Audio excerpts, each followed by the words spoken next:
اور رویے منفی ہونے لگ جاتے ہیں۔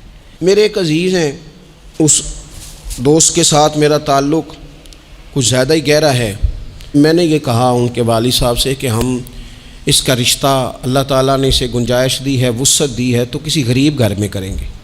ایک غریب گھر میں اس کا رشتہ دیکھ لیا گیا، اور جہاں وہاں بات ہم مکمل کرنے لگے تو اب ظاہر ہے خاندان میں بھی بہت ساری بیٹیاں تھیں، جب بات تکمیل پہ ہونے لگی تو وہ غریب باپ ہے، خواہش یہ تھی کہ غریب کسی کو سہارا مل جائے، تو اس کے والد نے، بیٹی کے والد نے یہ سوال اٹھایا کہ اتنے سارے رشتے گھر میں موجود ہیں اور بچہ بھی بڑا آپ کے بقول کہ بڑا نیک ہے اور بڑا مالدار ہے، تو پھر کیا وجہ ہے ہمارے گھر رشتہ کیوں کر رہے ہیں؟ آپ کا اتنا خیر کا جذبہ، اتنا خیر کا، لیکن سامنے والا کہتا ہے یار اس پھل کا تو موسم ہی نہیں، تو کیوں بیچ رہا ہے اسے؟ یہ تو نے اتنی خیر کی بات، رویے مثبت نہیں، لہجوں میں مثبت پن نہیں۔ ایک صاحب نے مجھے، پرانی بات ہے، ایک دفعہ ٹیلی فون کیا، بڑی دور انہوں نے کسی پروگرام کی دعوت دی، تو میں نے کہا ٹھیک ہے میرے پاس وقت میں گنجائش ہے، میں آ جاؤں گا۔ کہنے لگے پیسے کتنے لیں گے؟ میں نے کہا نہیں کوئی پیسہ نہیں، میں انشاءاللہ آ جاؤں گا۔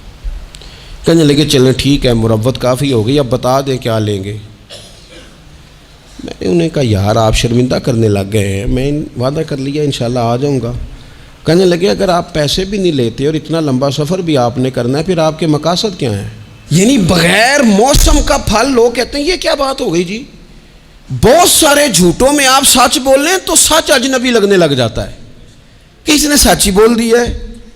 اتنی ساری منفی باتوں میں ایک مثبت بات کریں تو وہ مثبت بات تھوڑی انوکھی انوکھی سی لگنے لگ جاتی۔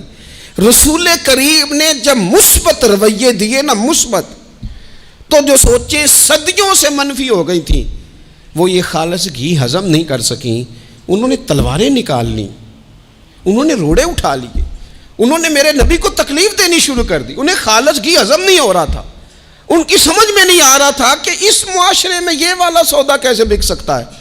ایک رات وہ سارے تلواریں، نیزے، برچھیاں لے کے میرے نبی کے گھر کا محاصرہ کرنے لگے، حضور کو شہید کرنے آ گئے۔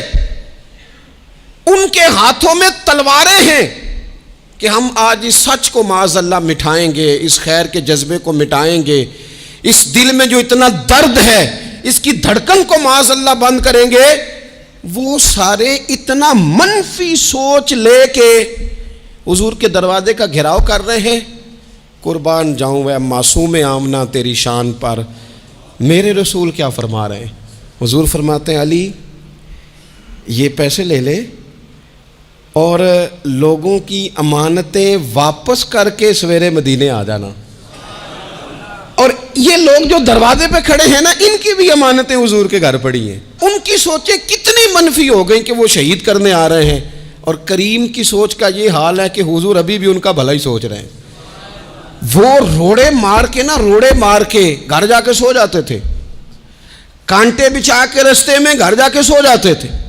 وہ نبی کریم علیہ الصلوۃ والسلام کو معاذ اللہ تکلیف دے کے اپنے گھروں میں سو جاتے تھے۔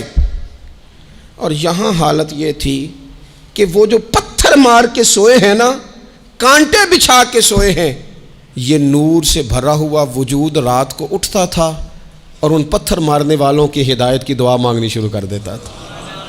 سلام اس پر، سلام اس پر کہ جس نے دشمنوں کو بھی کبائیں دیں، سلام اس پر کہ جس نے گالیاں سن کر دعائیں دیں۔ ایسا انوکھا انداز، اتنی مثبت سوچ، اتنا مثبت رویہ۔ وہ احد کے اندر آ کے نبی پاک کے دانت شہید کر گئے، 70 صحابہ کو شہید کر گئے، اور شہید کر کے بس نہیں کی۔ حضرت امیر حمزہ حضور کو پیارے تھے، چچا تھے، نبی کریم بڑا پیار کرتے تھے۔ حضرت امیر حمزہ کا ناک کاٹ دیا، آنکھیں نکال دیں، وجود سارا کاٹ دیا، حضور کی ساری داڑیاں آنسوؤں سے بھر گئی۔